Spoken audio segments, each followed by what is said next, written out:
ఇష్టపడుతున్న నీ బిడ్డలము నాయన, నీ ప్రేమను అర్థము చేసుకొని ఆ ప్రేమను ఇతరులకే మేము కనపరిచేటట్లుగా, ఆ ప్రేమ ద్వారాగా అనేకులు నీ సన్నిధికి ఆకర్షించబడినట్లుగా, ప్రేమలోనే అందరూ ఆశీర్వదించబడినట్లుగా, నీ నామానికి మహిమ ఘనత ప్రభావాలు కలుగునట్లుగా పరిశుద్ధాత్మదేవుడా సహాయం చేయండి, దీవించండి నైనా, ఆశీర్వదించండి ప్రభువా. నీ ఘననామాను బట్టి ఘనపరచాలని ఆశతో వచ్చాము. మమ్మల్ని మీరు ఆకర్షించుకోండి నాయనా, నీ ఆత్మ స్వాధీనములోనికి మమ్మలను నడిపించుకోండి తండ్రి. మేము పాడిన గానము చేసిన నీకు మహిమ రావాలని, నీకు ఘనత కలగాలని ఎప్పుడు ఎల్లప్పుడూ నిన్ను స్తుతిస్తూ ఉంటున్నాము తండ్రి. మా ఆరాధనకు యోగ్యుడైన దేవా ఆరాధిస్తున్నాము. ఆత్మతో సత్యముతో నాయన, నిండి హృదయముతో విశ్వాసముతో ఆరాధించాలని ఆశపడుతున్నాము తండ్రి. నీ ఆత్మ కార్యములు కూడా మా మధ్యలో జరుగునట్లుగా కృప చూపండి. అనేకులు నాయన ఆకర్షితులై నీ సన్నిధికి రావటానికి అందరినీ ప్రేరేపించి మీరే నడిపించు తండ్రి. నువ్వు నడిపిస్తేనే నడిచి వస్తారు నాయన, నీవు నడిపించకపోతే రాలేరు కదా ప్రభు. నీవే వెలివేసినట్లుగా, నీవే త్రోచేసినట్లుగా బైబిల్ గ్రంథము ద్వారా కొన్ని సంగతులనైనా తెలియపరుస్తున్నావు. నిన్ను రమ్మన్నవాడెవడు అంటున్నావు, నా ఆవరణ తొక్కుటకు నిన్ను రమ్మన్నవాడెవడు అంటున్నావు. అలాగా నాయన కొన్ని నీ వాక్యాలు మమ్మల్ని బలపరుస్తున్నాయి, దీవిస్తున్నాయి ప్రభా. నీకు స్తోత్రములు. ఇంకా రాబోయే దినాలు, రాబోయే కాలాలు నాయన నీ సేవ పరిచర్య అయా పరిపూర్ణముగా నాయన ఇంకా బలపరచబడినట్లుగా కృప చూపండి, దయ చూపండి దేవా. దీనులము దరిద్రులమేమైనా నీవు ప్రేమిస్తున్నావు, విచ్చలేని వారిమే అయినా నువ్వు ప్రేమిస్తున్నావు. అందుని బట్టి నీ కొందనాలు ప్రభువా. నేను ఆపాటి వాడును తండ్రి, నీ నామాన్ని బట్టి స్తుతించాలి, గణపరచాలంటే ఒక అర్హత కావాలి. అది నీవు మాకు దయచేసే. అందుని బట్టి కొందనాలు. ఈ ఆదివారం ఆరాధన ప్రారంభము నుండి నీ మహిమలో జరిగించి నీకు మాత్రమే మహిమ కలిగించుకొని నువ్వు మాత్రమే మహిమ ఘనత ప్రభావాలు పొందుకొని మమ్మల్ని అందరినీ కూడా మీరు ఆశీర్వదిస్తారని ఆశించి నమ్మి విశ్వాసంతో ఈ ప్రార్థనలన్నీ సమర్పిస్తున్నాం. అంగీకరించండి. యేసు నామమున అడుగుచున్నాను తండ్రి, ఆమేన్. ఆమేన్. మాట్లాడు తండ్రి. ఆత్మదేవుడా నీ కార్యము మాలో జరిగించున్నాయి. నీ స్వరము వినాలని వచ్చిన భక్తులకు, నీ దర్శనమును చూడాలని ఆశించే విశ్వాసులకు నీవే అందరినీ మమ్మల్ందరినీ కూడా బలపరుచుకొని నీ నామానికే మహిమ వచ్చినట్లుగా కార్యం జరిగించునైనా. అల్పుడును, అయోగ్యుడును, విద్యలేని పామరుడు, మనుషుల చేత దూషించబడుచునంటే వాడు తండ్రి. అయినా పర్వాలేదు ప్రభు, అయినా పర్వాలేదు తండ్రి. నువ్వు నన్ను ప్రేమిస్తే చాలు, నీవు నాలో నివసిస్తే చాలు. నీ ద్వారాగా ధైర్యము పడుతుంది, నీ ద్వారాగా జ్ఞానము కలుగుతుంది, నీ ద్వారాగా మాట్లాడతావు కదా ప్రభు. అలా మాట్లాడి నీ సంఘాన్ని నీవే భద్రపరచుకొని నీ సంఘ బిడ్డలందరినీ నీవే ఆశీర్వదించి ఇంకా రావలసిన వారుంటే త్వరపెట్టి వారు నడిపించుమని యేసునామమున అడుగుచున్నాను తండ్రి. ఆమేన్. ఆమేన్. కూర్చోండి అందరూ.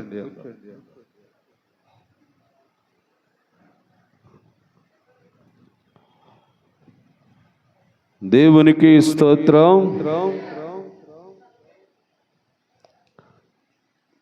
ప్రభునందు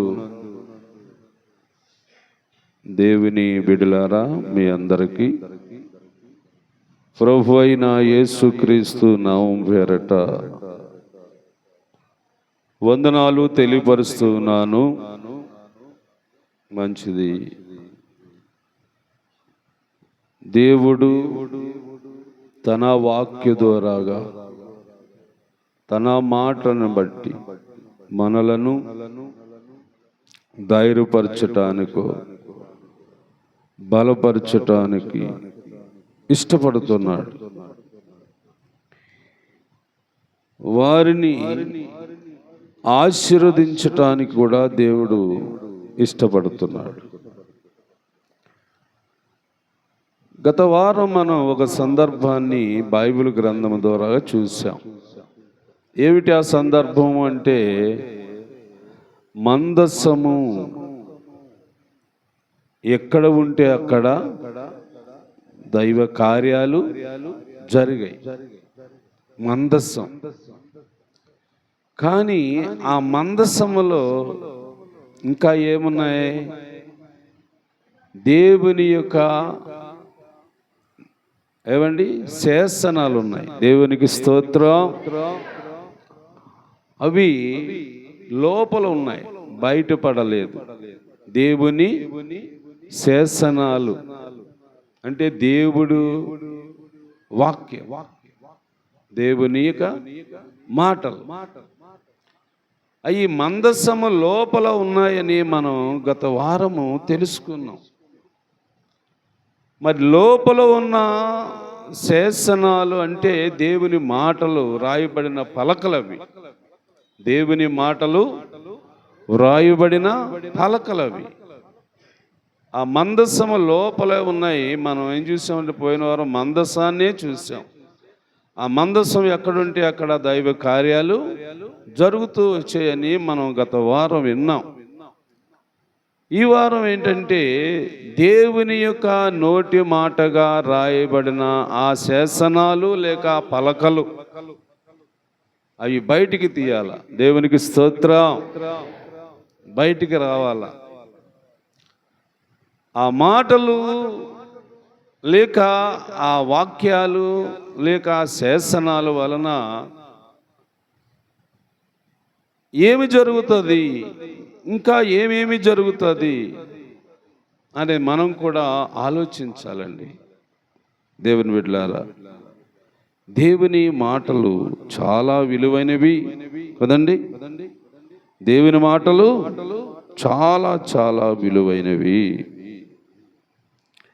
చాలా విలువైనది అంటే ఆలోచించండి. చాలా విలువైనది అని మనం చెప్పటంలో తేలిక పదమే వాడేస్తున్నాం, కానీ ఆ శాసనాలు, దేవుని వాక్యాలు, దేవుని యొక్క మాటలు ఏమండి, ఆ మాటలలో ఒక గొప్ప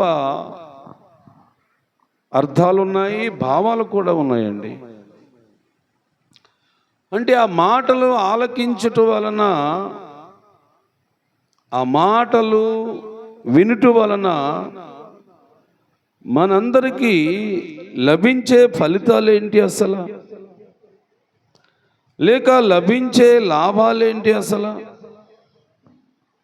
వాటి నుండి మనము ఏమేమి పొందుకోగలము, ఏమేమి పొందుకోగలము బైబిల్ గ్రంథంలో ఉన్నది. మనం బైబిలే చూడాలి. నా సొంత మాటలు ఎప్పుడూ ఎవరికి నేను చెప్పలేదండి. మరి వినేవాళ్ళే ఎలా వింటున్నారో కానీ నాకు తెలియదు. కానీ ఈ మనుషుడి మాటలు అని వింటున్నారో దేవుని మాటలు అని వింటున్నారో నాకైతే తెలీదు. నేనైతే దేవుని మాటలే అని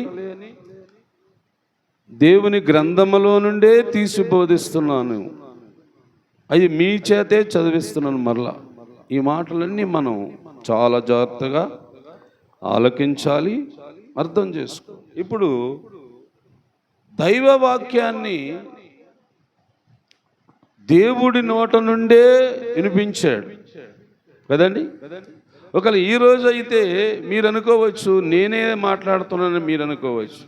దానికి ఒక భావం, దాని ఒక వాక్యాన్ని చూపిస్తాను, మీరు జాగ్రత్తగా చూడండి ఒకసారి. మత్తయి రాసిన సువార్తలో, మత్తయి రాసిన సువార్త 10వ అధ్యాయము 20 వచనం చదవండి ఒకసారి. మీ తండ్రి ఆత్మ మీలో ఉండి మాట్లాడుచున్నాడే గాని మాట్లాడేవారు మీరు అనొచ్చు, దేంటి నువ్వు మాట్లాడుతున్నావు కదా, ఇప్పుడు నువ్వు మాట్లాడుతుంటే మేము ఆలకిస్తున్నావు అని మీరు అనుకోవచ్చు. కానీ వాక్యం ఏం చెప్తుందో తెలుసా? మాట్లాడేది మీరు కాదు, మాట్లాడేది మీరు కాదు. ఎవరు మాట్లాడుతున్నారు? మీలో ఉన్నాడు దేవుని ఆత్మ. దేవుని ఆత్మ ద్వారాగా మాట మీకు వినబడుతుంది తప్ప మరొకటి కానే కాదు. అందుకు మీరు ఇది దేవుని మాట, ఇది ఖచ్చితముగా ఆత్మ ద్వారాగా పలకబడుతున్న మాటని మనమందరము ఆ మాటని ఏం చేయాలి బాబు? ఆస్వాదించుకోవాలి. యేసు ప్రభువారు చాలా సందర్భాల్లో యూదులతో ఎక్కువ శాతం మాట్లాడినట్లుగా బైబిల్లో ఉందండి. యూదులు అన్నవారు అందరూ ఎవరంటే యెహోవాను నమ్ముకున్నవారే. అంటే యెహోవాను నమ్ముకున్నవారే, యెహోవా దేవుని నమ్ముకున్నవారే. కానీ యేసు ప్రభువారు ఈ లోకంలోనికి వచ్చిన తర్వాత ఆయన చెప్తూ ఉంటే ఎవరు వినేవారు కాదు. ఆయన వాక్యమును బోధిస్తూ ఉంటే ఎవరు ఆలకించేవాళ్ళు కాదు. ఎందుకని? ఆ రోజుల్లో వాళ్ళు ఏమనుకున్నారంటే, నువ్వు చెప్పేదేంటి మాకు, అంటే నువ్వు చెబుతున్నావు అనే భావం కలిగి ఉన్నారు. కానీ ఆయనలో నుండి తండ్రి ఆత్మ, తండ్రి దేవుడు మాట్లాడుతున్నాడు ఎవరు గ్రహించలేదు. యూదులే, అంటే యెహోవా దేవుని నమ్ముకున్నవారే. కానీ యేసు ప్రభువారు మాట్లాడుతూ ఉంటే ఆ మాటను ఎవరు కూడా లెక్క చేసేవారు కాదు, లెక్క చేసేవారు కాదు. యోహాను రాసిన సువార్తలో యేసు ప్రభువారు మాట్లాడే మాట ఏంటంటే, తాను నమ్మిన యూదులతో, చూడండి ఎవరితో మాట్లాడుతున్నాడంట? దేవుణ్ణి నమ్మిన యూదులతో యేసు ప్రభువారు అన్న మాట ఏంటంటే, మీరు నా వాక్యమందు నిలిచి ఉన్నట్లయితే మీరు నిజముగా నాకు శిష్యులవుతారు. ఎవరితో మాట్లాడాడంటే యూదులతో మాట్లాడాడు ఆ మాట. యూదులు ఎవరంటే యెహోవా దేవుని నమ్ముకున్నవారే. కానీ ఎవరి మాట వినట్లేదు వీళ్ళు? యేసు ప్రభువారు చెప్పే మాట వినట్లేదు. యేసు ప్రభువారు ఎవరనుకుంటున్నారు వాళ్ళు? వడ్రింగవాడైన యేసేపు కొడుకు. వీళ్ళు తల్లిదండ్రులు మనకు తెలుసు కదా, ఏమండి? ఆ వడ్రింగు చేసేవాడు యేసేపు, ఆయన భార్య మరియమ్మ, వాళ్ళిద్దరికి పుట్టినవాడు ఈయన. ఈయన మాట మనం వినేదేంట్రా? మన దేవుడైన యెహోవా ఉన్నాడు. ఒకవేళ మనం ఆలకించవలసిన మాట ఉంది అంటే అది ఎవరి మాట వినాలంటున్నారు వాళ్ళు? మా తండ్రి అయిన అబ్రహాం మాట మేము వింటాం. నువ్వెవరు చెప్పేది? నీ మాట మేము ఎందుకు వినాలి అన్నట్లుగా ఆ రోజుల్లో యూదులు నమ్మిన వారేనండి యేసు ప్రభు మాట మీద ఎవరికి నమ్మకమే లేదు. దేవుని బిడ్డలారా, యూదులు, అన్యులు కాదు. మరలా అన్ని జనులు అయితే ఒకరు వినపోతే వినపోయారు అనుకోవచ్చు, కానీ యూదులు మాట వినలేదంటే ఎంత ఘోరమండి, ఎంత బాధ అండి. అవునా?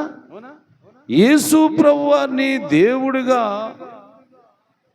చూడలేని ప్రజలు, యేసు ప్రభువారిని రక్షకుడిగా అంగీకరించలేని ప్రజలు, యేసు ప్రభువారి ద్వారాగా ప్రాయశ్చిత్తం జరిగిందని గుర్తించలేని ప్రజలండి ఆనాటి ప్రజలు.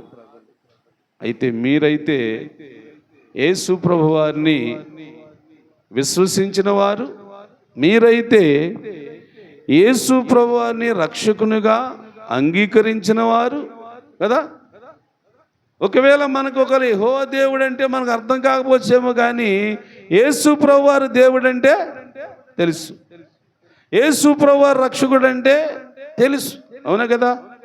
తెలుసు మనందరికీ. మన నిజంగా యేసు ప్రభువారినే దేవుడిగా కొలుస్తున్నాం, మంచిది. యేసు ప్రభువారినే ప్రభువుగా ఆరాధిస్తున్నాం, చాలా మంచిది. యేసు ప్రభువారు చెప్పిన మాటలే మన జీవితాల్లో ఉన్నట్లుగా మనం ఎప్పటికప్పుడు చూసుకుంటున్నాం, చాలా మంచిది. ప్రియులారా, యేసు ప్రభువారేనండి ఈ సమస్తానికి మూలము కదా. యేసు ప్రభువారే ఈ సమస్తానికి మూలము, ఈ సృష్టి యావత్తుకి మూలము. ఆయన ఒకవేళ శరీరధారిగా వచ్చి మన భూమి మీద కనబడ్డాడేమో, కానీ శరీరధారిగా రాకముందు ఆయన సర్వాధికారి అయిన దేవుడు, సర్వశక్తిమంతుడైన దేవుడు అండి. ఆయన ఒక్కసారి ఈ లోకానికి రాకముందు వాక్యము రాయబడింది అనుకోండి, ఆయన ఈ భూమి మీద అడుగు పెట్టకముందు ఎప్పుడు ఉన్నవాడో, ఎక్కడ ఉన్నవాడో, ఏం చేసినవాడో ఆ మాట మనకు తెలియాలి. కాబట్టి బైబిల్ ద్వారాగా తెలుసుకుందాం. ఒక్కసారి చూడండి, సామెతల గ్రంథములోకి వెళ్ళండి. సామెతల గ్రంథములోని 21వ అధ్యాయము ఏమండి, సామెతల గ్రంథములో ఉన్న మాటలన్నీ కూడా చాలా గొప్ప మాటలండి, చాలా విలువైన మాటలు. అవి గ్రహించుతున్నామో లేదో కానీ మనకు అర్థం అవ్వట్లేదు, కానీ దానిలో దాగి ఉన్న గొప్ప మర్మము ఏమండి నీకు నాకు చాలా అవసరం, మనందరికీ అవసరం. యేసు ప్రభువారు చెప్పిన వాక్యంలా ఉంది అది, కానీ అక్కడ యేసు ప్రభువారు పేరు పెట్టలేదు, అప్పటికి యేసు ప్రభు అని పిలవట్లేదు. కానీ దేవుడి దగ్గర ఉండగానే ఆయన ద్వారాగా ఏం జరిగిందో అన్నది ఒక వాక్యం ద్వారాగా మనకు చూపించాడు కదా. యేసు ప్రభువారు అన్న మాటలు అవన్నీ, యేసు ప్రభువారు చెప్పిన వాక్యాలు అవన్నీ. అందుకు దేవుని బిడ్డలారా, మీరందరూ కూడా ఆలోచించి మంచి మాటగా భావించినట్లయితే దీనిలో నుండే మనం మంచి అర్థాలని చూడొచ్చు, మంచి ఆత్మీయ సత్యాల్ని కూడా మనమందరం కూడా అర్థం చేసుకొని వాటిలో ఉన్న ఒక ఆత్మీయతను మనం కలిగి ఉండటానికి చాలా చాలా చాలా అది ప్రయోజనకరము కదండి. అది ప్రయోజనకరం, నీకే ఆలకించుచున్న నీకే అది ఎంతైనా లాభకరము కూడా. ఏమండి, ఏంటది? లాభకరము కూడా, నీకు ప్రయోజనకరము, లాభకరము. ఏమండి, ఇంకేంటి? దీవెన, ఇంకా చాలా చాలా ఉన్నాయండి. దేవుని బిడ్డలారా, ఆలోచించండి. దేవుని వాక్యమే అంత మాట్లాడుతున్నాను, కానీ నేను ప్రతి మాట కూడా ఏమండి దేవునిదే, దేవుని యొక్క మాటలే, కానీ మరొకటి కానే కాదు. అందుకే మనం జ్ఞాపకం చేసుకుందాం. ఒకసారి సామెతల గ్రంథము 8వ అధ్యాయము జాగ్రత్తగా చూసుకుంటారండి. 23వ వచనం చదవండి అమ్మా. 8వ అధ్యాయము 23వ వచనం చూడండి. అనాది కాలము అంటే పూర్వకాలము, లేక ఈ సృష్టి లేక ముందు కాలము గురించి మాట్లాడుతుంది బైబిల్. ఆ పూర్వకాలం లేక అనాది కాలం మొదలుకొని మొదటి నుండి భూమి ఉత్పత్తి అయిన కాలమునకు పూర్వమే నేను నియమించబడి తిని అన్నాడు. దేవునికి స్తోత్రం. పూర్వమే ఏం బాబా, ఇప్పుడు పూర్వమే నేను నియమించబడ్డాను. ఏమిటి పూర్వము? చదవమా. అంటే జలాలు, నీళ్లు, సముద్రాలు, ఏమండి, లేకపోతే నదులు, ఇలాంటివన్నీ లేనప్పుడు చూసారా? అంటే మనమేమనుకుంటున్నాము, యేసు ప్రభువారు ఇవన్నీ చేశాడు కదా అనుకుంటున్నాం. ఇవన్నీ చేయకముందే ఆయన ఎక్కడది పరలోకములో పుట్టి ఉన్నాను అన్నాడు దేవుడు. చూసారా? మనం అనుకుంటే మన కళ్ళ ముందుకు వచ్చిన తర్వాత, భూమి మీదకి వచ్చిన ఇక్కడ పుట్టాడు అని చాలా వరకే మనం ఎక్కువ శాతం ఆ మాటనే తీసుకుంటాం. కానీ ఇవేమీ లేకముందు ఆయన పుట్టాను అన్నాడంటే ఎక్కడ పుట్టాడు ఆయన? అక్కడ పరలోకములో. చూడండి, ఈ ఊటలు, ఈ నీళ్లు లేనప్పుడే ఆయన ముందు పుట్టినవాడని వాక్యంలో రాసి ఉంది. ఇంకా ఏమన్నాడమ్మా?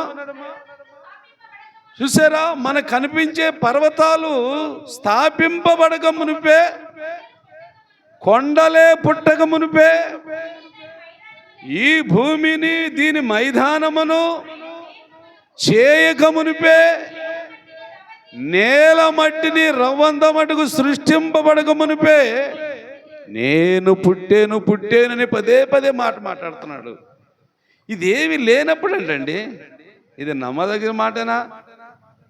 ఇది నమ్మకం కలుగుతుందా మనకి?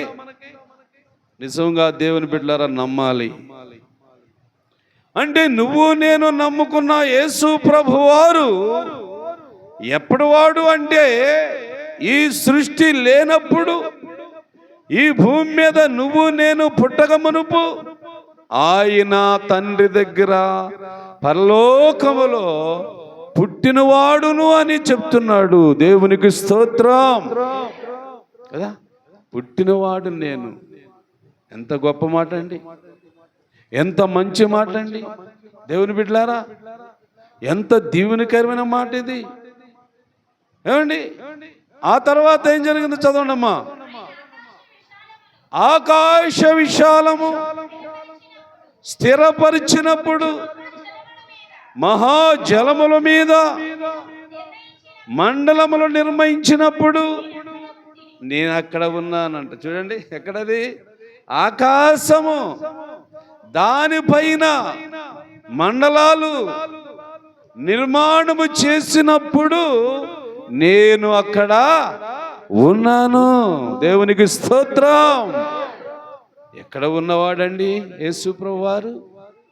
ఎక్కడ నివసించేవాడండి యేసు ప్రభువారు? మనుషుల మధ్యలోకి రాబోడికి లోకోయి అవుతాడా? ఏం బాబు, మనుషుల మధ్యలోనికి రావటం వల్ల లోకువేనా? లోకువే. ఎంతమంది లోకు చేశారు ఆయన్ని? ఎంతమంది ఆయన అవమానపరిచారు? ఎంతమంది ఆయన మాటను ఉల్లంఘించి, ఎంతమంది ఆయన మాటను వ్యతిరేకించారు కదా. ఎవరి మాట అది? సర్వశక్తి గల దేవుని మాటనే వ్యతిరేకించేవారు. అయితే ఒకవేళ నీ మాట నా మాట వింటారా బాబు? వింటారా? యేసు ప్రభువులాగా మంచి మాటలు మాట్లాడేవాళ్ళే మనం కాదు. మన మాటల్లో ఏదో స్వార్థం ఉంటుంది, మన ఆలోచనలో ఎంతో కొంత పాపం కూడా ఉంటుంది కదా. కానీ యేసు ప్రభువారు పలికే ఏ మాట అయినా సరే అది ఖచ్చితం, అది సత్యము, అది నిజము. మానవుడు ఆ మాటని నమ్మటం అది ఎంతైనా మేలు. అందుకే మనము ఏం బాబు ఎక్కువగా యేసు ప్రభువారి మాటనే తీసుకోవాలా, ఇంకెవరి మాటలు కూడా వినకూడదు. యేసు ప్రభువారి మాటలను తీసుకున్న వారు లేక ఆ మాటలు నమ్మిన వారు చాలా చాలా చాలా గొప్ప గొప్ప మేలులు చూశారు. మనము కూడా అదే మాట మీద ఆధారపడి ఉండాలి కదా. బాగా వినండి.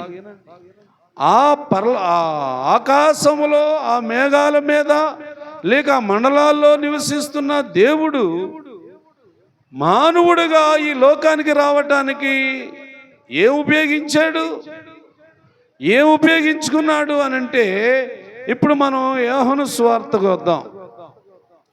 యోహాను సువార్త బాగా జాగ్రత్తగా వినాలి మీరందరూ. యోహాను సువార్తలో ఉన్న మాట చూద్దాం. 1వ అధ్యాయము యోహాను సువార్త. యోహాను గారు రాసిన సువార్తది. యోహాను గారు రాసిన సువార్తలో ఏముందో ఒక్క మాట పరిశీలనగా చూద్దాం. వెళ్దాం మళ్ళీ ఎక్కడికి మందసములో ఉన్న శాసనాల దగ్గరికి వెళ్దాం. ఈ మాటలు చూసి మీ అందరికీ అర్థం అవ్వాలని దేవుడు తన ఆత్మ ద్వారాగా ఇవన్నిటిని మనకు చూపిస్తున్నాడు. ఇవన్నిటి ద్వారాగా మనం అందరం కూడా ఏమండి మంచిగా ఆలోచన చేసుకొని మన జీవితాల్లో ఒక మంచి గుర్తింపును చూసుకుందాము. ఆ మాటని మనం చూద్దాం. యోహాను సువార్త 1వ అధ్యాయం 14 వచ్చి చూడడమా. ఏ వాక్యము అంటే, పరలోకములో నివసించే దేవుడు మేఘాల మీదకు ఆకాశం మీదకి వచ్చాడు. ఆకాశం మీదకి వచ్చి అక్కడ మండలాలు ఏర్పాటు చేసుకున్నాడు. అక్కడ ఉన్న యేసు ఈ లోకానికి రావటానికి ఏర్పాటు చేసుకున్నాడు. నేను యేసు అనే పదం ఉపయోగిస్తున్నాను కానీ ఆ పదం ఉపయోగించకూడదు అందాక. ఎందుకంటే ఆ మండలాల మీద ఉన్న దేవుడు ఈ భూమి మీదకి రావటానికి ఆయన ఒక ప్రణాళిక చేసుకున్నాడు. ఎలాంటి ప్రణాళిక అంటే, ఈ వాక్యానికి ముందు అది చూడండి, లేకపోతే 1వ అధ్యాయం చూడండి ఒకసారి. అధ్యాయం ఆది యందు వాక్యముండెను, వాక్యమే దేవుని యొద్ద ఉండెను, వాక్యమే దేవుడై ఉండెను. వాక్యమే దేవుడై ఉండెను. ఇప్పుడు నేను చెప్పే వాక్యం కూడా అది దేవుడిదే. నేను మాట్లాడేది కాదు, అది దేవుడు ఆత్మ ద్వారాగా మాట్లాడుతున్న మాట ఇది. ఈ మాటని మనమందరం కూడా ఆలకిస్తున్నాం. ఇప్పుడు వాక్యము దేవుడు, దేవుడు వాక్యము రెండు కలిగి ఉన్నాడు. ఇప్పుడు దేవుడు వాక్యాన్ని విడుదల చేశాడు, వాక్యానికి ప్రత్యేకపరిచాడు. ఇప్పుడు ఆ వాక్యం ఏమైంది? ఇప్పుడు 14 చదవమ్మా. దేవుని దగ్గర ఉన్న ఆ వాక్యము శరీరధారి అయి కృపా సత్య సంపూర్ణుడుగా, దేవునికి స్తోత్రం చెప్పండి. ఇప్పుడు దేవుడు తన వాక్యాన్ని విడుదల చేశాడు. ఆ వాక్యము ఏమైంది ఇప్పుడు అంటే శరీరాన్ని దాల్చింది. ఇది అంటే సత్యము. శరీరాన్ని దాల్చిన ఏమండి ఆకారముతో వచ్చిన వారికి పేరు పెట్టమన్నారు దేవదూతలు. యేసు అని పేరు పెట్టమన్నారు. అది సంగతి. దేవదూతలు కానీ చెప్పకపోతే ఈ పేరు తెలియదు మనుషులకి. ఈ పేరు పెట్టకపోతే ఈయన కూడా యెహోవా దేవుడే అని మనం కూడా పిలాలి. కానీ దేవదూతలు వచ్చి ఆ పేరు పెట్టాలి అని పుట్టే బిడ్డ గురించి ముందుగా చెప్పింది దేవదూత. అందుకనే ఈ వాక్యము శరీరధారిగా మన మధ్యలోకి వచ్చినప్పుడు ఇతనికి యేసు అని పేరు పెట్టవలసి వచ్చింది. ఆ పేరు పెట్టకపోతే ఎవరైనా దేవుడు, ఆ పేరుతో పిలవకపోతే ఎవరైనా సర్వశక్తిమంతుడు, ఆ పేరుతో పిలవకపోతే ఎవరైనా సృష్టికర్త. అంతే. పేరు పెట్టారు కాబట్టి ఏమన్నా మనం అందరం యేసు ప్రభు, యేసు ప్రభు అంటున్నాం. అవునా కదా? ఆ పేరు పెట్టకపోతే యేసు ప్రభు అంటావా? అను. ఆ పేరు పెట్టడానికి కూడా దేవుని యొక్క నిర్ణయం. ఏమండి, పరలోకములో ఉన్న తండ్రి నిర్ణయం అది. ఎందుకు అదే పేరు పెట్టమన్నాడు? అప్పటి వరకు అలాంటి పేరు ఎవరికి భూలోకంలో పుట్టినవాడికి పెట్టలేదు. భూమి మీద పుట్టిన జనాంగము విస్తారంగా ఉన్నారే కానీ ఆ పేరుతో ఎవ్వరు కూడా పిలవబడలేదు. అంటే ఆ పేరు పెట్టడం కూడా ఎవరు కారకులంటే పరలోకములో ఉన్న తండ్రి యొక్క ఆలోచన, తండ్రి యొక్క ఉద్దేశము. ఈ పుట్టిన బిడ్డకి యేసు అని పేరు పెట్టాల. యేసు అని పేరు ఎందుకు పెట్టాలంటే సర్వమానవాళిని రక్షించేవాడు అని అర్థం. ఎవరు? సర్వమానవాళిని రక్షించేవాడని అర్థం. యేసు అనగా రక్షించేవాడు, రక్షకుడు, అంతే మాటకి అర్థాలు. అందుకు ఆ యేసు ప్రభువారే యూదులతో మాట్లాడిన మాట ఏంటంటే, మీరు నా వాక్యమందు నిలిచిన వారై ఉండండి రా బాబు అన్నాడు. అంటే మందసములో ఉన్న శాసనములు అనగా దేవుని నోటితో పలకబడిన మాటలు ఎలాగ బయటకు వచ్చాయి అనుకుంటున్నారు? గమనిస్తున్నారా మీరు? ఆ మందసము లోపల ఉన్న పలకలు, వాక్యాలు, దేవుని మాటలు ఎలా బయటకు వచ్చాయి అనుకుంటున్నారు మీరు? ఏమండి, యేసు అనే పేరుతోనే బయటకు వచ్చేసాయి. దేవునికి స్తోత్రం. ఆ మందసములో ఉన్న ఆ శాసనాలనే యేసు ప్రభు కూడా పలికాడు. అందుకే అన్నాడు కదా, వాక్యమందు నిలిచి ఉన్నవారైతే, వాక్యమందు మీరు నిలిచి ఉన్నవారైతే నిజముగా దేవునికి శిష్యులు అవ్వటానికి మీకు అవకాశం కలుగుతుందని యేసు ప్రభువు మాట్లాడితే ఆ యూదులు ఏమన్నారండి? మేము అబ్రహాం గారి పిల్లలము, అబ్రహాం గారి శిష్యులము, మేము నీకు మాత్రము కాదు అన్నారు. అంటే ఏమి ఎక్కడ నిరాకరించారు వాళ్ళు? ఏమండి, దేవుని వాక్యం అనబడిన శాసనాలు, దేవుని శాసనం అనబడిన వాక్యము, వాక్యమైన యేసు ప్రభు వారి మాటని వారందరూ నిరాకరించారండి. ప్రియులారా, అలా నిరాకరించడం వారికి ఏమైనా క్షేమం అయిందంటారా? వారికి ఏమైనా లాభం అయిందంటారా? లేదండి. ఆనాటి కాలాన్ని గురించి బైబిల్ బోధిస్తూ ఉంటుంది. కొన్ని లక్షల మంది యూదులు కానీ ఇశ్రాయేలు కానీ కొన్ని లక్షల మంది రాలిపోయారండి. రోగాలు వచ్చా అంటే రోగం లేదు, మళ్ళా ఏమైనా జబ్బు చేసిందానంటే జబ్బు లేదు. మరలా ఎందుకు అలాగా రాలిపోయారు అనంటే దేవుడిచ్చిన వాక్యమును, దేవుడు మందసములో పెట్టిన శాసనములను, ఆ శాసనముల ఆధారమైన యేసు ప్రభువారు చెప్పే మాటని నిరాకరించటం వలన ఆనాటి ప్రజలకి ఆ సంభవించే దాని గురించి వారికి తెలియలేదు వాళ్ళకి. కానీ వారు ఏమైపోయారండి? నాశనం అయిపోయారండి. వాళ్ళ చరిత్రలో మనం బైబిల్ గ్రంథం ద్వారా చూస్తూ ఉంటే నాశనం అయిపోయారు అందరూ. ఆకులు రాలిపోయారు. వారికి సమాధులు కూడా కట్టలేదు ఎవరు. వారి శవాలను కూడా సమాధి తవ్వి పూడ్చడానికి కూడా వీలు లేకుండా అయిపోయింది అప్పుడు. ఎందుకంటే దేవుడిచ్చిన శాసనములని, దేవుడిచ్చిన వాక్యమని, దేవుడు పంపించిన యేసు ప్రభుని నిరాకరించటం వలన జరిగే పరిణామాలు అవి.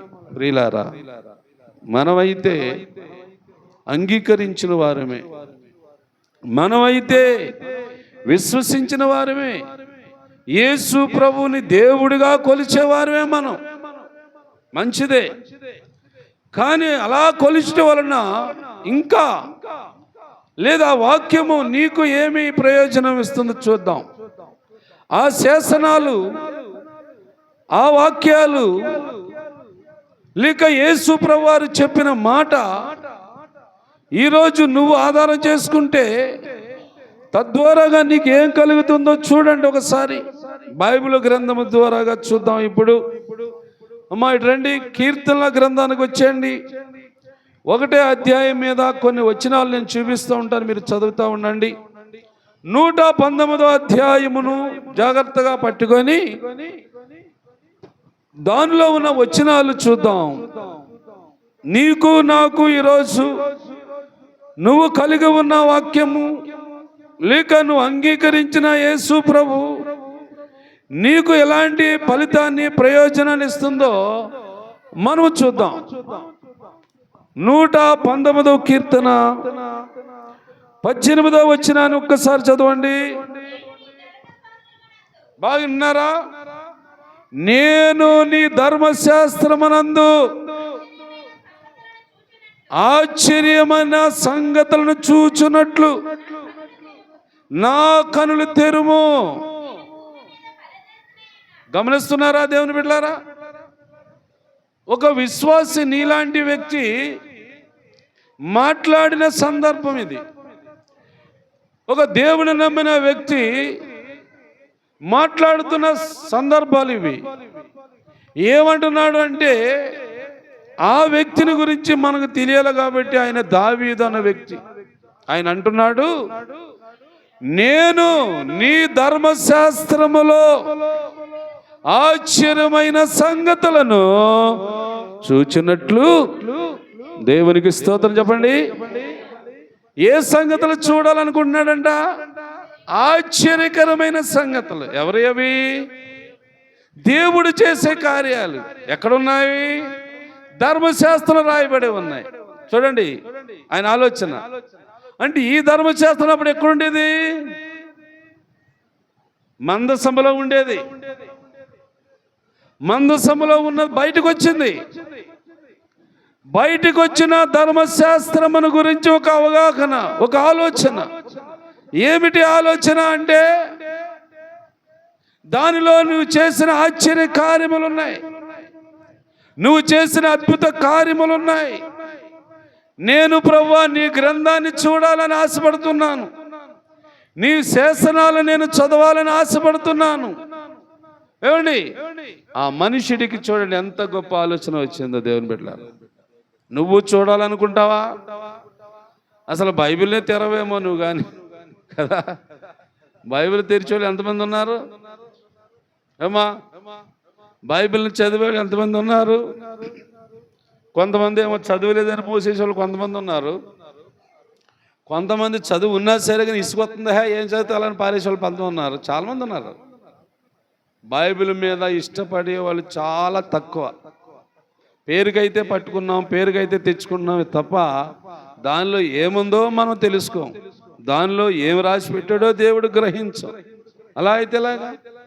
ఇదిగో చూడండి ఈయన అంటున్నాడు, దేవా నీ ధర్మశాస్త్ర గ్రంథములో నీవు చేసిన ఆశ్చర్య కార్యములు ఉన్నాయి, నేను దాన్ని చూడాలని ఆశిస్తున్నాను.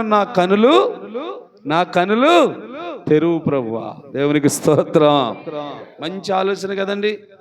మంచి ఆలోచన అంటారా కాదంటారా? మంచి ఆలోచనే.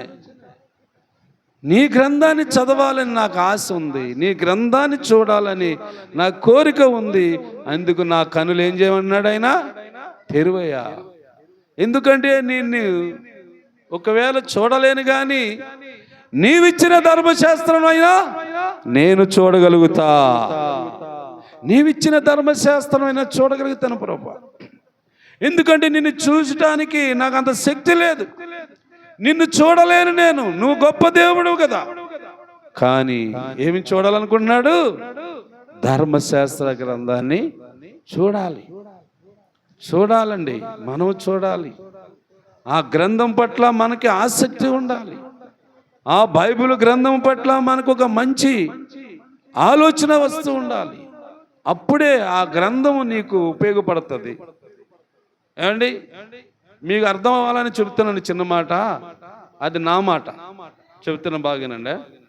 నేను కూడా మీలాగా ఆటకి వెళ్ళేవాడిని కదా. వెళ్ళేవాడినా?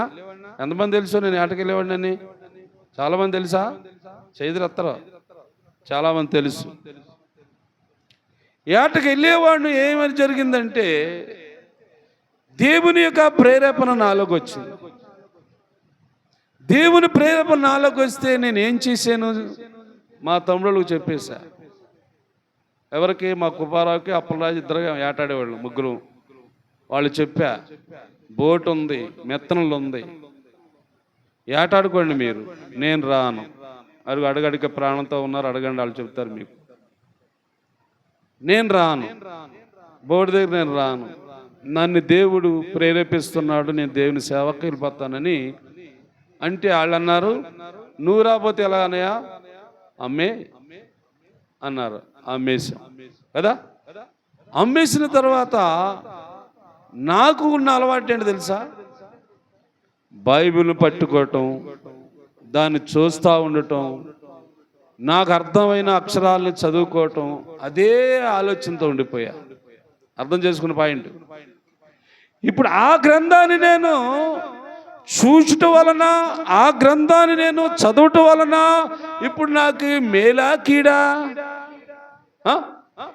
గట్టి చెప్పండి, మేలైందా నాకు? అదే భావము, అదే ఆలోచన మరి మీరు కూడా కలిగి ఉంటే మీకు మేలవుతుంది, అవుదా? అవుతుంది. అందుకే దావీదు అంటున్నాడు, నీ ధర్మశాస్త్ర గ్రంథాన్ని ప్రభువా నేను చూడాలి, దానిలో ఏమేమి సంగతులు ఉన్నాయో నేను తెలుసుకోవాలి. నేను తెలుసుకుంటే నాలాంటి బిడ్డలు చాలా మంది ఉన్నారు, వారికి బోధిస్తాను. ఆ గ్రంథము నాకు నేర్పిస్తే నా ప్రజలు ఉన్నారు, వారికి వినిపిస్తాను అని దావీదు కూడా అదే మాట మాట్లాడినట్లుగా ఉంది. దేవునికి స్తోత్రం. ఆలోచించారా? ఇవాళ నేను బ్రతుకుతున్నానంటే ఈ గ్రంథమే ఆధారం. అయ్యా ఆలోచించారా? ఇవాళ నేను జీవిస్తున్నానంటే సమాజంలోని, ఇవాళ మీ ఎదుటిలో నిలబడ్డానంటే నాకేంటి ఆధారము? చెప్పాలి. బైబిలే నాకు ఆధారం. బైబిలే చూస్తూ ఉంటాను, బైబిల్లోనే ఏమేమి రాస్తున్నాయో చదువుతూ ఉంటాను. నాకున్న చదువు, నాకు దేవుడు నేర్పించిన అక్షరాన్ని బట్టే నేను ఆ గ్రంథాన్నే చదువుతూ ఉంటాను ఎప్పుడు కూడా. ఇంకేరే గ్రంథాలు చదవలేను. అలాగ చదవటానికి దేవుడు కూడా నాకు అవకాశం ఇవ్వలేదు. వద్దు. ఇతర మత గ్రంథాలు, ఇతర కథల పుస్తకాలు చదివితే నువ్వు మళ్ళీ మారిపోతావు, నీ మనసు మారిపోద్ది. నీకే గ్రంథం గురించి తెలియకూడదు.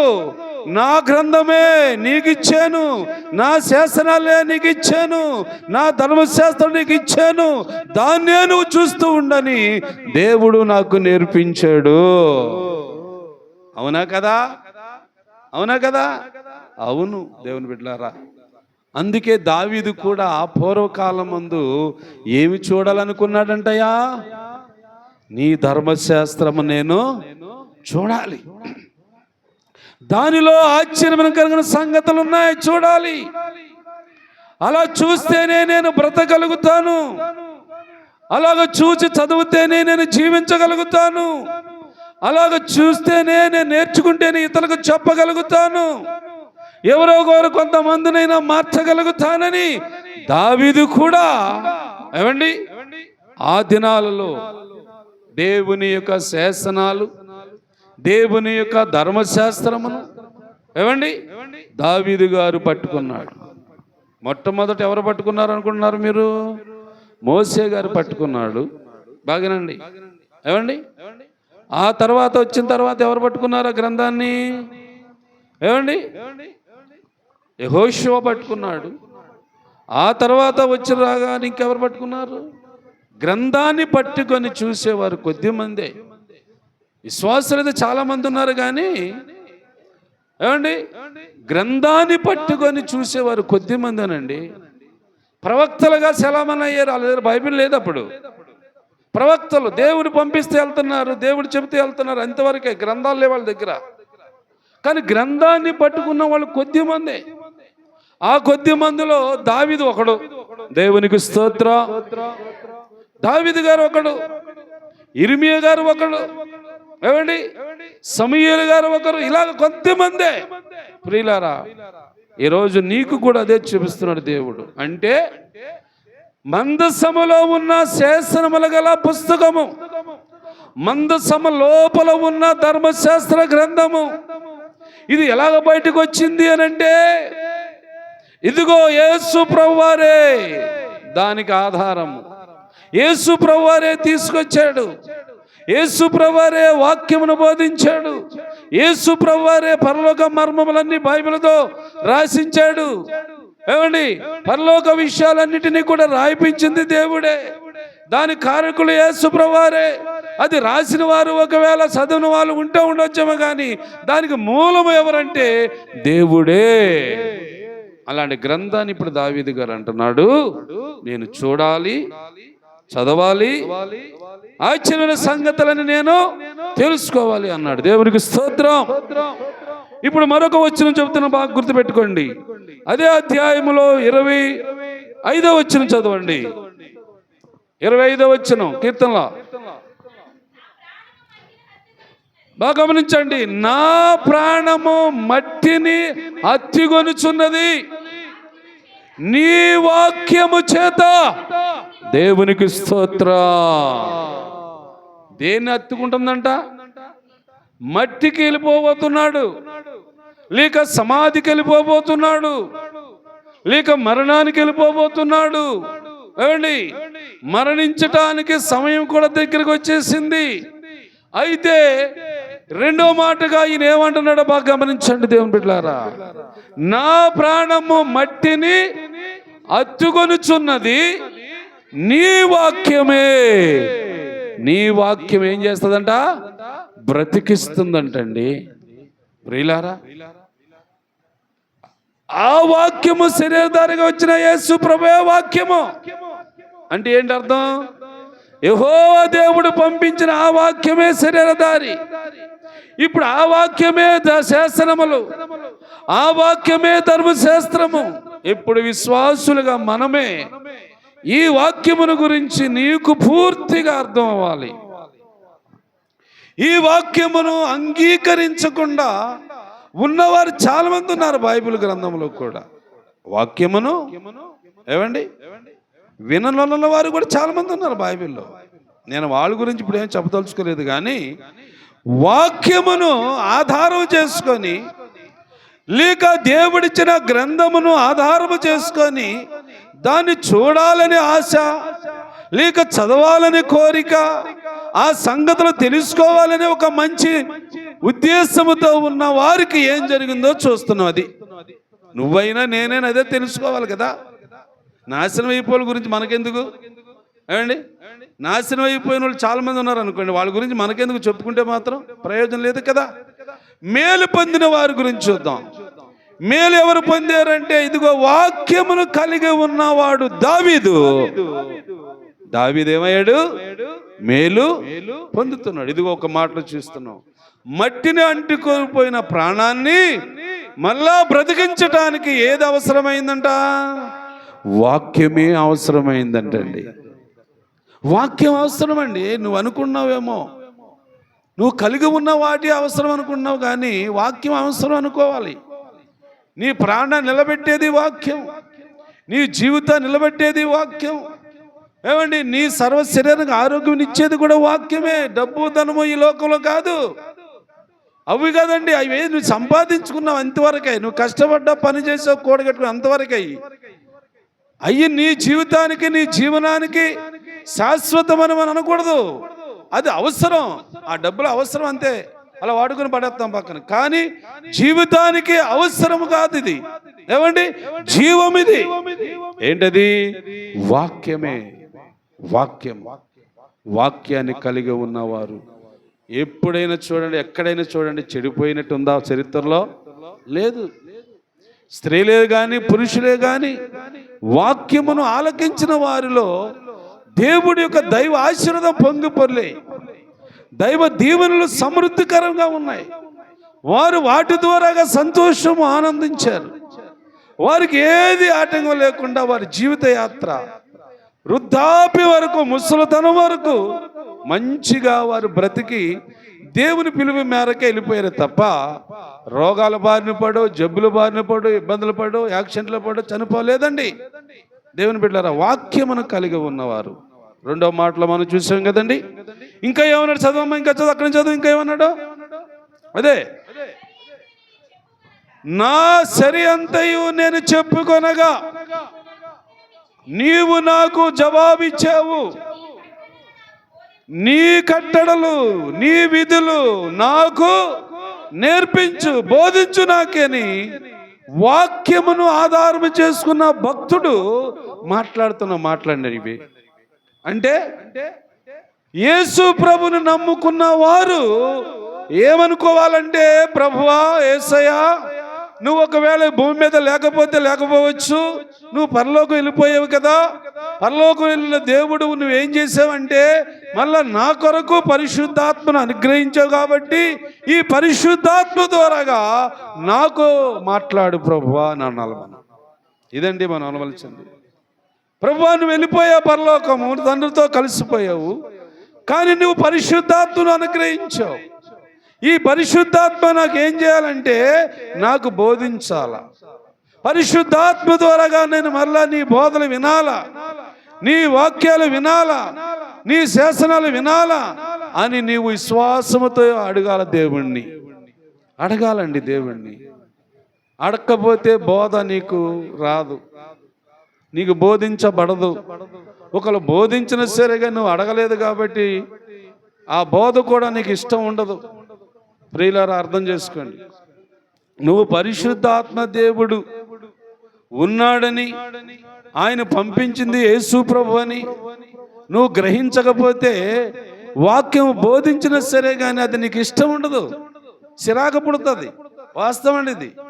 ప్రియులారా అర్థం చేసుకోండి, పరిశుద్ధాత్మ ఆకర్షణ ఉంటేనే చెప్పే వాక్యము రుచిగా ఉంటుంది. నీకు ఇదే బోధ నీకు బాగా వినపడతా ఉంటుంది.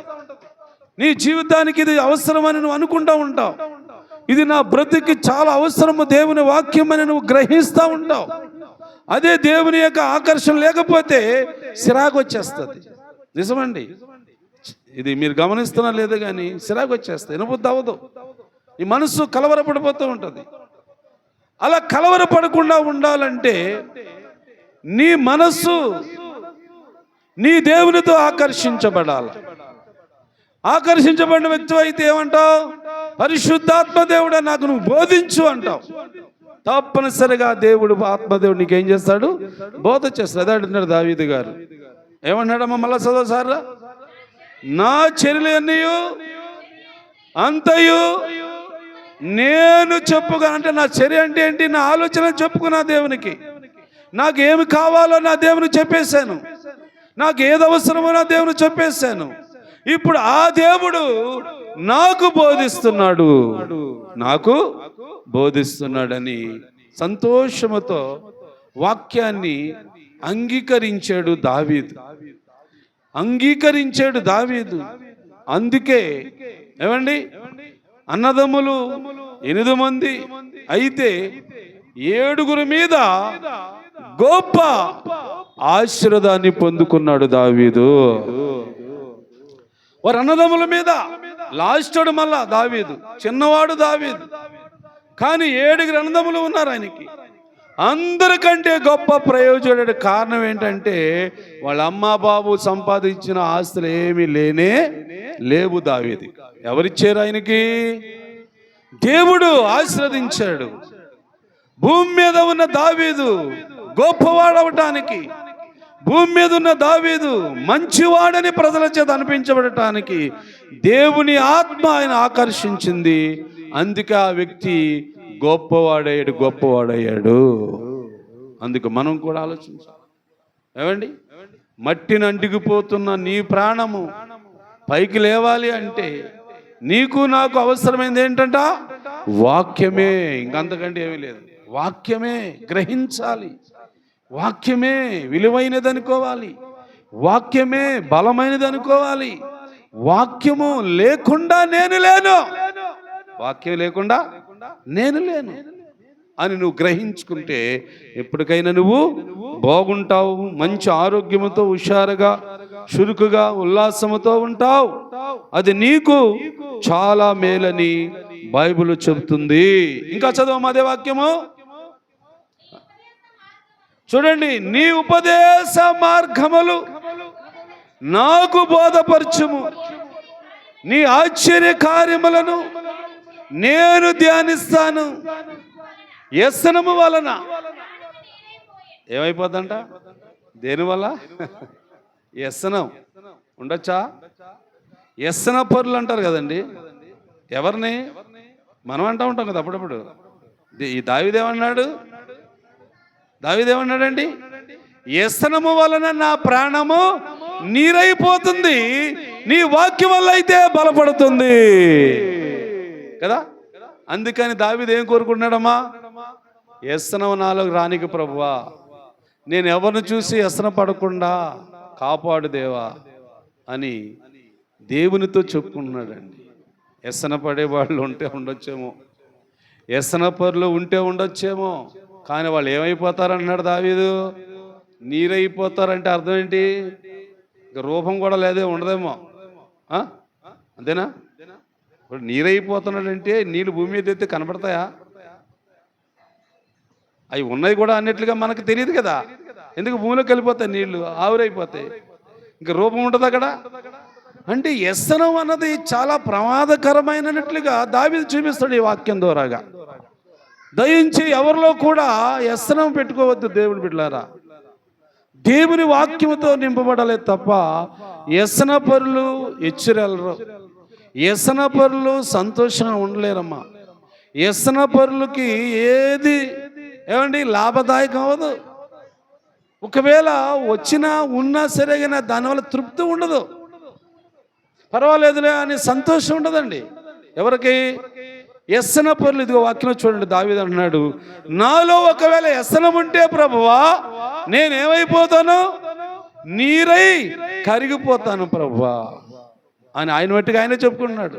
ఎవరు అనలేదు ఆయన. దావీదు వ్యసన పరుడు అలాగే అనలేదు, కానీ దావీదు అనుకుంటున్నాడు, నేను కానీ వ్యసనం కానీ నాలో ఉంటే, నేను వ్యసన పరుడు అయితే నేను నీరైపోతాను ప్రభువా, నేను నీరవ్వకూడదు ప్రభువా, నిలకడగా ఉండాలి నాయన, నీకు సాక్షిగా ఉండాలి ప్రభువా, ఈ భూమి మీద బ్రతికినంత సేపు నీ పని చేయాలి ప్రభువా, నీ నామాన్ని ప్రకటించాలి నాయన, నీ ఆరాధన చేస్తూ ఉండాలి ప్రభువా, నీ సంఘంతో కలిసి ఉండాలి నాయన అనుకుంటున్నాడు దావీదు. అందుకు దేవుడు ఏం చేసేటండి ఇప్పుడు? అదిగో మళ్ళీ వచ్చింది అక్కడ. దావీదు నీలో వ్యసనము లేదు, నీలో వ్యసనము లేదు, నువ్వు అనుకోవద్దు. ఇదిగో నా బలం ఇస్తున్నాను, నా శక్తి నీకు ఇస్తున్నాను, నా వాక్యము నీకు ఇస్తున్నాను, నా ఆత్మను కూడా నీకు ఇస్తున్నాను. ఇప్పుడు వాక్యం ఏం చేసింది? ఆయన్ని బలపరుస్తుంది కదా. నీ వాక్యమునన్నీ స్థిరపరుస్తుంది, బలపరుస్తుంది, నడిపిస్తుంది అని మళ్ళా ధైర్యం తెచ్చుకున్నాడు. ఏమండి? అలాగా వాక్యము కలిగిన వ్యక్తికి అందరూ మిత్రులే ఉన్నారా? శత్రులు ఎవరు ఉన్నారంటారా? శత్రులు ఎవరు లేరంటారా దావీదుకి? అందరూ శత్రువులే. ఏమండి?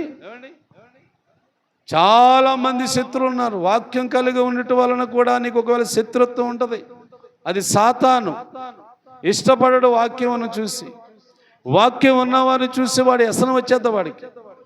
వాక్యమును అంగీకరించిన వారిని చూస్తాడు సాతానుడు, వ్యసన పడిపోతాడు వాడు. నాకు ఎవరు దొరుకుతారా అని చూస్తాడు వాడు. చూసి ఏం చేస్తాడంటే ఎవరు దొరుకుతారా చూస్తే వాక్యం లేని వాళ్ళు ఉంటారు కదా, వాక్యమును గ్రహించలేని ఉంటారు కదండి, అవి ఆళ్ళకి వెళ్ళిపోదు సాతాను. సాతాను కూడా బయట కనబడ్డు మనిషిని ఆవరించేస్తాడు. ఇక ఆవరించేసి ఈ మనుషుల ద్వారాగా మాటలు, వ్యసనపరు మాటలు, ఇబ్బందికరమైన మాటలు ఇలాంటివి మారుతూ ఉంటాయి. కానీ మనుషులుగా ఉంటే మాట్లాడేలాగా. ఈ సాతానుడు వ్యసనపరుడు కాబట్టి వాడు కానీ లోపల దూరేడా నువ్వు నీరైపోతావు అన్నాడు వాక్యం. దావీదు గారు అంటున్నారు. అందుకని మీరైనా నేనైనా ఆ మందసములో నుంచి వచ్చిన శాసనాలు గల పలకలు అనగా వాక్యాలు ఈ రోజుకి గ్రంథముగా మనకు ముద్రించబడి వచ్చింది మన చేతిలోకి. మరి ముద్రించబడిన ఈ గ్రంథములో ఉన్న మాటలే మనం దేవుని మాటలు అనుకోవాలి. ఈ చదువుతున్న ప్రతి లేఖనమే దేవుడు రాయించిన లేఖనం అనాలా. అలాగా నువ్వు విశ్వసించినట్లయితే ఈ వాక్యం నేనేం చేస్తానే బలపరుస్తుంది. ఈ వాక్యం నేనేం చేస్తుందంటే ధైర్యపరుస్తుంది. నీకేం పర్వాలేదులేనా, నీకేం పర్వాలేదులేమ్మా, నీకేం పర్వాలేదు అన్నట్లుగా దేవుడు ఆ తలంపు కలిగిస్తాడు. నీకేమి తక్కువ రాదు, నేను తక్కువ చేయను. నువ్వు లోకం గురించి ఆలోచించకు, మనుషుల గురించి ఆలోచించకు. ఒకరు ఆలోచిస్తే మారు మనసు పొందలేని మనుషుల గురించి ఆలోచించు. వారిని మార్చడానికి నువ్వు వెళ్తా ఉండు, వారికి వాక్యములు చెప్పు. ఇక మారిన వాళ్ళ గురించి ఎందుకులే, ఇక చర్చకు వచ్చే వాళ్ళ గురించి ఎందుకులే అన్నట్లుగా దేవుడు తన వాక్యం ద్వారాగా మాట్లాడతాడు. అది మనం గ్రహించాలా. నీకు వచ్చిన ఆత్మీయ ప్రేరేపణ ఆపకూడదు, నీకు వచ్చిన ఆత్మీయ తలంపును ఆపకూడదు. అది ఆగిందంటే మళ్ళా పోతుంది పక్కకి, సాతాను మళ్ళీ స్వరపడతాడు. అది వాస్తవం, బైబిల్ చెప్పే మాట. ఆత్మీయ ప్రేరేపణ వస్తుంది కదా, దాన్ని మనం ఆపకూడదు. ఆ ప్రేరేపణతో వెళ్ళాలి. నీ మనసుకు ఎవరిని అనిపిస్తుందో, ఎవరింటికి వెళ్ళమనిపిస్తుందో, ఎవరితో మాట్లాడిపిస్తుందో వాళ్ళ దగ్గరికి చెప్పి రావాలి. లేదు ఆత్మీయత నువ్వు అడ్డుకున్నావు అనుకో, పోద్ది మళ్ళీ నీలోంచి పోతుంది. పోయింది కదండి, ఎంతమందికి పోయింది ఆత్మ? ఒకసారి చెప్పండి, చెప్పిన తెలిసిన వాళ్ళందరూ. సాముసోనికి దేవుని ఆత్మ వచ్చింది, పోయింది. ఎందుకంటే ఆత్మీయతను ఆపేశాడు, ఆత్మీయ ప్రేరేపణ ముందుకు వెళ్ళలేదు. అందుకని దేవుని ఆత్మ ఏమైంది, ఆయన వదిలేసి పోయింది. వదిలేసి పోగానే ఏమైపోయాడు, పట్టబడ్డాడు. పట్టబడినోడు ఏం చేశారు, కట్టేశారు. కట్టినోడు ఏం చేసింది, ఆ గుడి కూలిపోయి చంపేసింది. అలాగే సౌలు కూడా దేవుని ఆత్మ కలిగిన వాడే, దేవుని ఆత్మ పనులు చేయాలి. అలాంటి వాడు ఏం చేయండి, ఆత్మీయతను గద్దించాడు. ఎందుకంటే సమయాలు రావాలి, సమయాలు రాకపోతే ఎదురు చూడాలి, కానీ అది చూడలేదు. ఆ ఆత్మీయతను అడ్డగించాడు. సౌలు కూడా ఆత్మ పోయింది, సౌలులోంచి పిచ్చోడైపోయాడు, అడవులంటే పోయాడు కదా. ఇలాగ చాలా మంది ఉన్నారు బైబిల్ గ్రంథంలో. ఆత్మీయ ప్రేరేపణ కలిగినప్పుడు దాన్ని ఆపకూడదు. ఆత్మీయ తలంపు నీలోకి వచ్చి నేను నడిపించాలని ఆత్మదేవుడిని ప్రేరేపిస్తా ఉంటే నువ్వు ఆగిపోకూడదు. ఆగిపోయావంటే ఆత్మ పోద్ది. అమ్మా ఏం పోద్దురా, ఆత్మ పోద్ది. ఆత్మ పోయింది అనుకోండి, ఏమొస్తుంది అక్కడ, దురాత్మ వస్తుంది. అది సాతాను ఆత్మ. దయించి మీరు ఈ మాటలు అర్థం చేసుకొని, మీలో ఇప్పుడు ఆత్మ ఉంది, ఆత్మ ప్రేరేపణతో వచ్చారు, మంచిది. ఆత్మ ప్రేరేపణతో ఆరాధించారు, మంచిది. కానీ ఇక్కడే కాదు, బయట కూడా ఆత్మ ప్రేరేపణ కలుగుతూ ఉంటుంది. ఆత్మ ప్రేరేపణ ఇస్తూ ఉంటాడు దేవుడు. ఒక దాన్ని కూడా బయట ప్రపంచంలో ఆపకూడదు, అది ఆగిపోకూడదు. ఏమండి, ఆత్మను ఆర్పేస్తే నీ బతుకేమవుతుంది, చీకటైపోద్ది. ఆత్మను ఆర్పకూడదని బైబిల్లో రాసి ఉంది. దావీదు గారికి ఆత్మ వచ్చింది, ఆపేశాడా? చెప్పండి. దావీదు గారికి ఆత్మ వచ్చింది కదా, పోయిందా? పోలేదు. ఎప్పుడు దాకా ఉంది దావీదులో? ముసలితనం వరకు. ఏమండి, చనిపోయే దినం వరకు దేవుని ఆత్మ దావీదుని పట్టుకొనే ఉంది. ఎందుకని? ఆత్మీయ ప్రేరేపణ ఆయన ఆపేసేవాడు కాదు. ఆయన ఒకరు ఇంటి దగ్గర ఉన్నా సరే, కానీ అనేక సందర్భాల్లో వాక్యంలో ఉందనుకోండి, మాటకు చెప్తాను బాగానండి. ఆయన రాజు అయిన తర్వాత ఆయన కొన్ని సమస్యలు ఆయన దగ్గరికి వస్తూ ఉండే, జనాలు వచ్చి కూర్చుండేవాళ్ళు. కూర్చున్న టైంలో ఆయనకి ప్రేరేపణ వచ్చేది. ఏం ప్రేరేపణ? దేవుని మందిరానికి వెళ్ళి ఇప్పుడు ప్రార్థన చేస్తే బాగున్ను, చేస్తే బాగుని. జనం అంతా వచ్చి కూర్చున్నారు, ఈ జనం అంతరికి ఇప్పుడు నేను తీర్పు తీర్చాలని చాలా టైం పడుతుంది అని అనుకుంటూ ఉన్న టైంలో ఏమనేవాడంటే, ఎవడైనా ఒకటి వచ్చి దావీదు గారు ప్రార్థన చేద్దాం రండి, ప్రార్థనకి వెళ్దాం రండి, మందిరానికి వెళ్దాం రండి అంటే బాగుందని ఎక్కువ శాతం దావీదు గారు ఆ మాటలు మాట్లాడినట్టుగా బైబిల్లో రాసి ఉంది. దేవునికి స్తోత్రం. ఆత్మీయతను ఎవరు ఆపకూడదు, ఆత్మ నడిపింపుకి ఎవడు అడ్డుబండ వేయకూడదు. ఏమండి, ఆత్మలను ఆర్పినట్లు, ఆత్మలను ఆటంకపరిచినట్లు అయితే వాడు శాపగ్రస్తుడని బైబిల్లో రాస్తుంది. ఆత్మని మనం ఆర్పకూడదు, ఆత్మ ప్రేరేపణ కూడా అడ్డుపడకూడదు, లేక ఆత్మీయ బిడ్డలను కూడా ఆపకూడదు. అలాంటి వాళ్ళని ఆపితే వారు శాపగ్రస్తులని బైబిల్లో రాస్తుంది. సరే, అది మనకు వద్దు, కానీ గమనించండి దేవుని బిడ్డలారా. ఇప్పటికి 3 వచనాలు చూసాం కదా, ఒకటి 18, ఒకటి 25, 2 25 గారు చదువుతున్నాం కదా మనం. ఇప్పుడు ఏమన్నాడు దావీదు గారు? నా కళ్ళు తెరువు, ఎందుకంటే నీ ధర్మశాస్త్రం గ్రంథం అని చదవాల నేను కదా. నా ప్రాణము మట్టిని అంటుకుంటుంది, నీ వాక్యమే నన్ను బ్రతికిస్తుంది. తర్వాత మాట చదవమా. వ్యసనము వలన నా ప్రాణము నీరైపోవును, నీ వాక్యము చేత నన్ను స్థిరపరచుము. ఇంకా కపటపు నడత. బా, ఎంత భయంకరమైన మాట్లాడి ఇవి. దావీదు గారు మాట్లాడుతున్నాడే. కపటపు నడకంటండో, ఇదే నడక. ఇది ఎలా ఉంటుందో, కపటపు నడకంట. మరి ఈ నడక భావాలు ఏంటో నాకు అర్థం కావట్లేదు. కాబట్టి కాసేపు మీరే జాగ్రత్తగా ఆలోచించుకోండి. కపటపు నడకంట. ఈ కపటపు నడక అన్నది మరి ఇప్పుడు దాన్ని వర్ణించడానికి, దాని గురించి వివరించడానికి సమయం కూడా మనకు సరిపోదు. కాబట్టి నన్ను కపటముగా నడనీయకము, కపటపు నడక నా దగ్గరికి చేరనీయకము అని దావీదు గారు మాట్లాడుతున్నాడు. ఇంకేమన్నాడందో, నీ ఉపదేశములు, నీ వాక్యములే నాకు దయచేయము. సత్య మార్గము నేను కోరుకుంటున్నాను. సత్య మార్గం అంటే యేసే మార్గము. సత్య మార్గం అనగా యేసే మార్గము. నేను సత్య మార్గమందు నడవలసిన వాడిని, కానీ కపట మార్గములో నడిచేవాడును కాదు. కపటము, వ్యసనము, ఈ రెండు చాలా భయంకరమైనవి. వీటిని మనము దగ్గరికి చేరనీయకుండా కొంచెం జాగ్రత్తగా భయభక్తులు కలిగి, ఏమండి, దేవుని మార్గముల గుండా సత్య మార్గములో నడిచేవారిగా ఉండటం మనకు ఎంతైనా మేలని ఈరోజు దేవుడు మనతో మాట్లాడాడు. ఏమండి, దేవుడు మాట్లాడుతున్న ప్రతి మాట నువ్వు గ్రహించినట్లయితే నీ భవిష్యత్తుకు బాట, ఏమండి, నీ భవిష్యత్తుకు మేలు, నీ భవిష్యత్తుకు దీవెన, నీ భవిష్యత్తుకు ఆశీర్వాదము. గతం అయిపోయింది, వదిలేయండి. భవిష్యత్తు ఉంది. నీకు భవిష్యత్తు ఉంది. ముందుకెళ్ళాలి. నువ్వు ముందుకెళ్ళే ప్రయాణానికి అవసరము ఇది ఈ వాక్యము. అందుకు ఈ వాక్యం మీద నువ్వు ఆధారపడాలా. ఈ వాక్యాన్ని నువ్వు గ్రహిస్తూ ఉండాలా. ఈ వాక్యాన్ని అర్థం చేసుకుంటూ ఉండాలా. వాక్యానుసారముగానే జీవించటము అలవాటు చేసుకోవాలి తప్ప మనుషులు ఏదో అంటున్నారని, మనుషులు ఏదో చేస్తున్నారని, వాళ్ళు చేయగా నేనెందుకు చేయకూడదు, వారు మాట్లాడగా నేనెందుకు మాట్లాడకూడదు అని ఏమాత్రం నువ్వు అనుకోకూడదు. మీరు అనుకోకూడదు.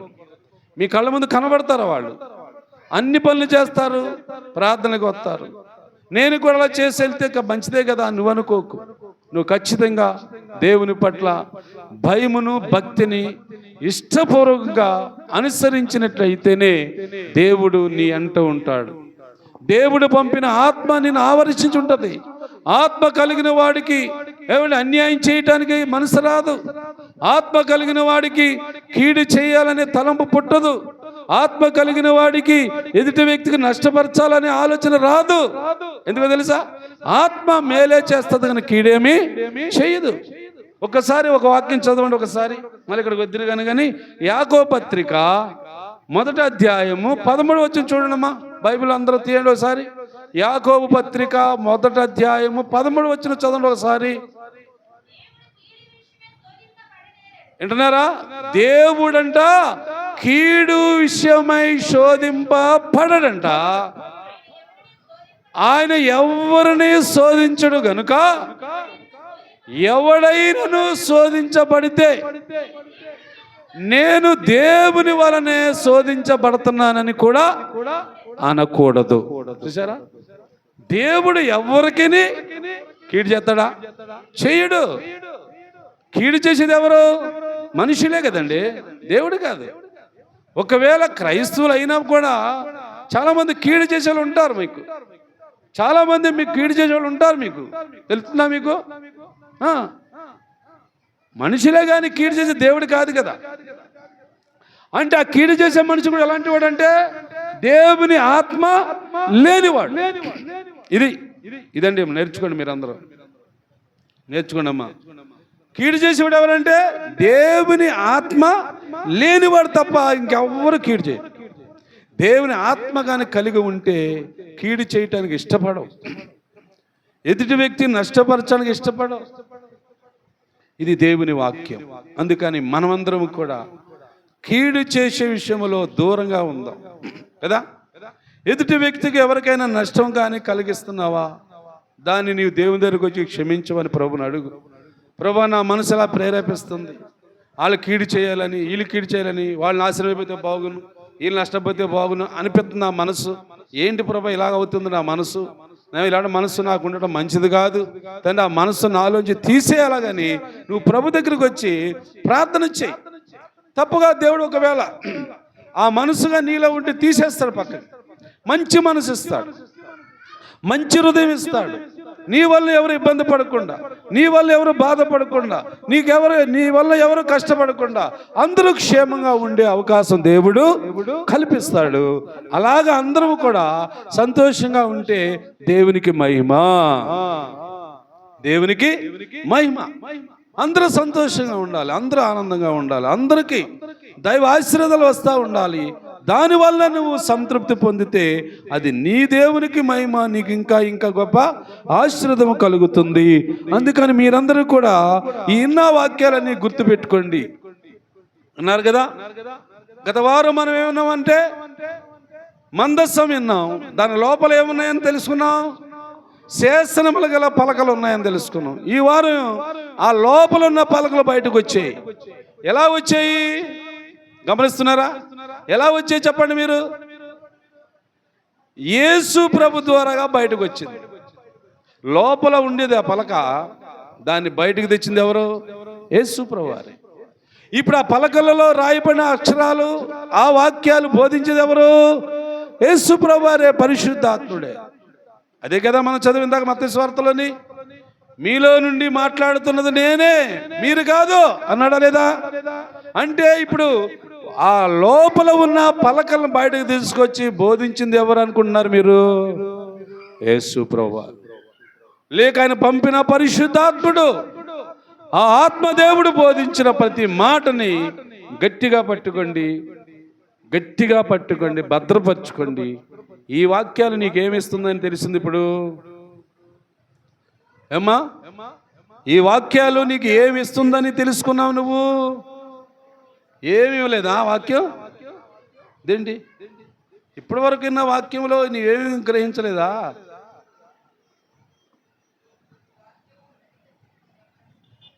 వాక్యం వలన నువ్వు జీవిస్తావు, వాక్యం వలన నువ్వు సంతృప్తి కలుగుతావు, వాక్యం వలన నీవు మనిషిగా నిలబడతావు, సాక్షిగా ఉంటావు.